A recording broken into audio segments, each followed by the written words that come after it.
बाढ़ की स्थिति गंभीर, राहत और बचाव कार्य जारी।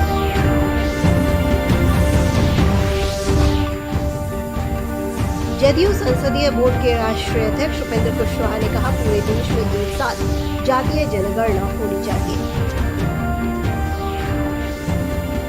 सीवान के महाराजगंज से गोपालगंज के थावे के बीच नई ट्रेन सेवा शुरू।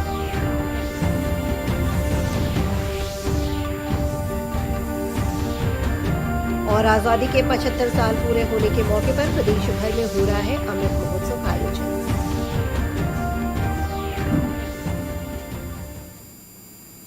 नमस्कार, स्वागत है आपका इस बुलेटिन में। अभी तक की खबरों के साथ मैं अंशु अवस्थी। अब खबरों पर विस्तार से नजर डालते हैं। सबसे पहले बात बाढ़ की करेंगे।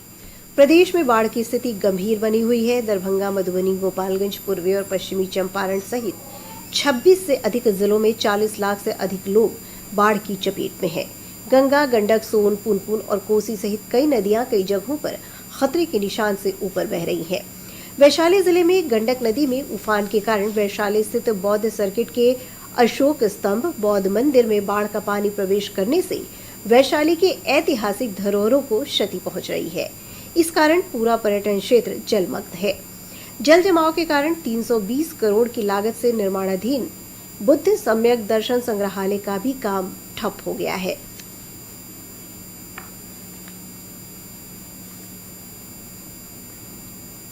मुजफ्फरपुर जिले के विभिन्न स्थानों पर बागमती नदी में उफान से कटरा और औराई प्रखंड के दर्जनों गांव जलमग्न हो गए हैं।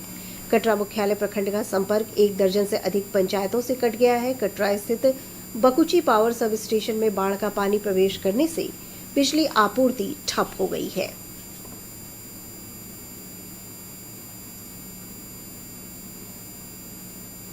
सहरसा जिले के नौहट्टा थाना क्षेत्र के डरहार ओपी के पास कोसी नदी में एक नाव पलटने से 2 लोगों की मौत हो गई। डरहरा से सितली गांव लौटने के क्रम में नाव पलट गई। घटनास्थल पर तलाशी अभियान में जुटे एसडीआरएफ टीम के वासुदेव चौधरी ने बताया कि इस घटना में 2 लोगों की मौत हो गई।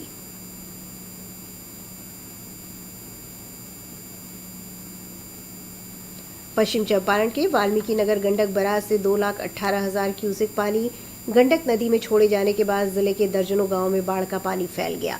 नौतन और बैरिया प्रखंड पूरी तरह बाढ़ की चपेट में आ गए हैं। बाढ़ पीड़ितों ने बताया कि सैकड़ों एकड़ में लगी धान की फसल नष्ट हो गई है। ग्रामीण अपने घरों को छोड़कर ऊंची जगह पर शरण ले रहे हैं। उधर गोपालगंज जिले में गंडक नदी के जलस्तर में वृद्धि के कारण सदर और माझा प्रखंड के दर्जनों गांव का संपर्क जिला मुख्यालय से टूट गया है।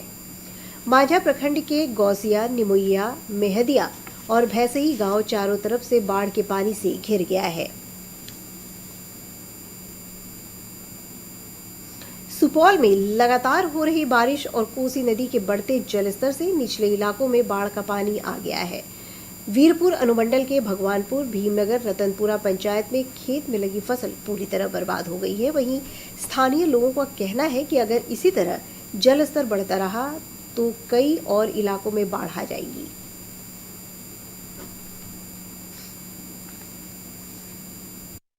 का बाढ़ आने से हम लोग का सब फसल क्षति मतलब डूब करके गल गया सर। हम लोग क्या खाएंगे उसका व्यवस्था करें। जी जी, हम लोग को अभी सब धान गल गया, हल का जोत तोत कुछ नहीं ऊपर हुआ, सब दहा गया सर। हमरा आर का कोटा न बचले ओने फलार बगे पटुआ तटुआ सब दहा गेलै।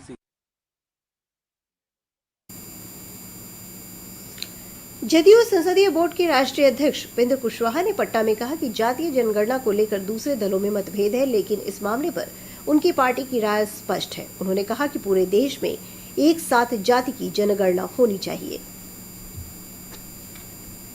कि जातीय जनगणना कराइए, तो सबसे प्रमुख मुद्दा भी जातीय जनगणना है।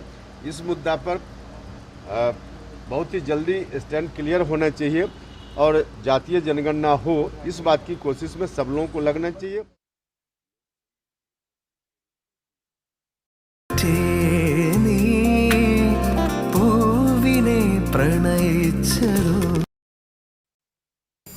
इधर उपेंद्र कुशवाहा के बयान पर भाजपा नेता रामसूरत राय ने कहा कि वो भाजपा के नेता नहीं है जो इस तरह के बयान दे सकते हैं कि जातीय जनगणना के मुद्दे पर भाजपा में मतभेद है।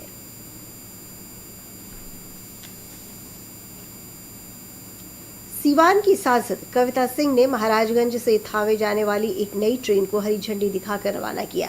ये ट्रेन महाराजगंज से सीवान होते हुए थावे जाएगी। इस अवसर पर सांसद कविता सिंह ने कहा कि सारण प्रमंडल के यात्रियों की सुविधा को देखते हुए इस ट्रेन को शुरू किया गया है।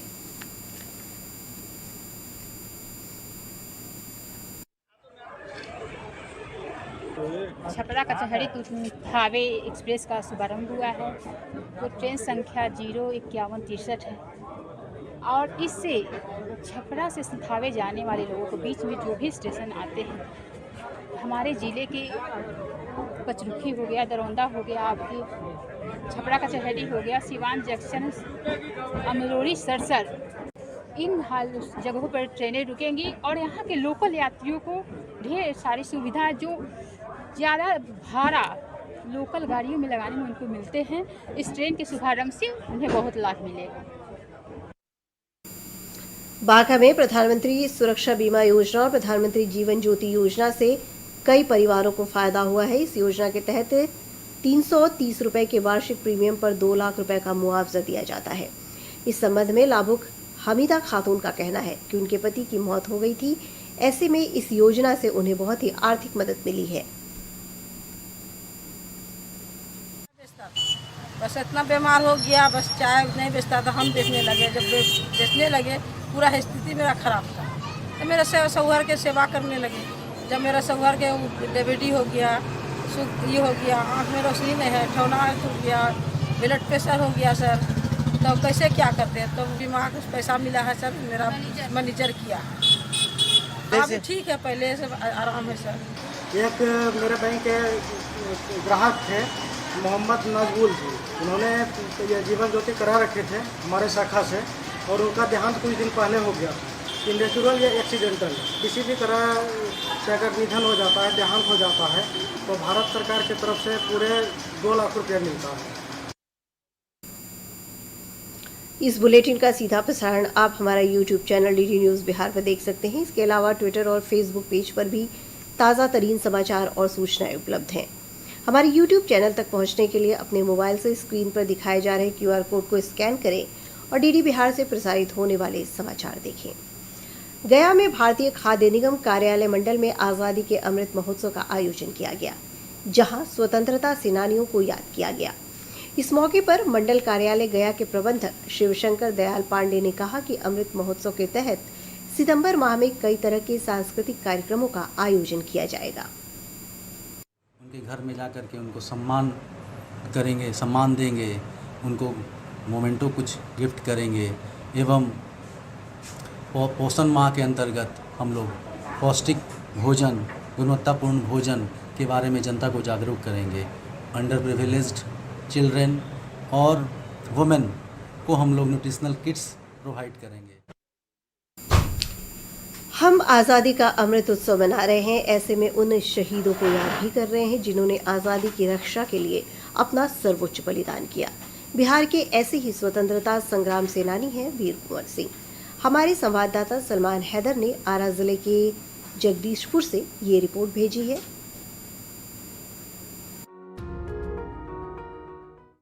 1857 की गदर, जिसे भारत का पहला स्वाधीनता संग्राम कहा जाता है, इसमें बाबू कुंवर सिंह की भूमिका महत्वपूर्ण है।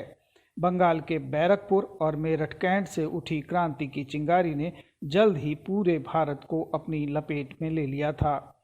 जिस समय कुंवर सिंह अंग्रेज़ों से लोहा लेने के लिए रणभूमि में आए, उनकी उम्र 80 वर्ष से ऊपर थी, लेकिन इसके बावजूद उन्होंने जो दमखम दिखाया, उससे वे इतिहास में अमर हो गए।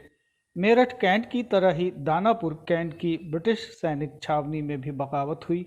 ईस्ट इंडिया कंपनी के सिपाही, जो भारतीय ही थे, बाबू कुंवर सिंह की सेना से आ मिले और अंग्रेज़ों से डटकर मुकाबला किया। एक समय ऐसा भी आया जब बाबू कुंवर सिंह ने अंग्रेज़ कलेक्टर और अफसरों को कैद कर लिया। अंग्रेज़ों की लाख कोशिशों के बावजूद भी भोजपुर लंबे समय तक स्वतंत्र रहा।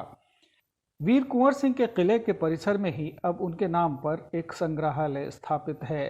संग्रहालय की बाहरी दीवारों पर उनके जीवन से जुड़े चित्रों की पेंटिंग बनी हुई है।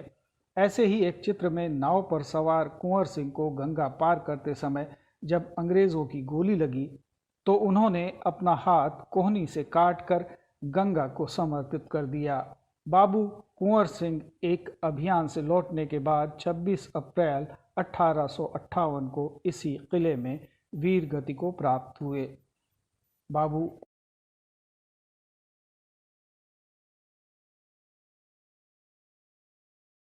कुंवर सिंह के गढ़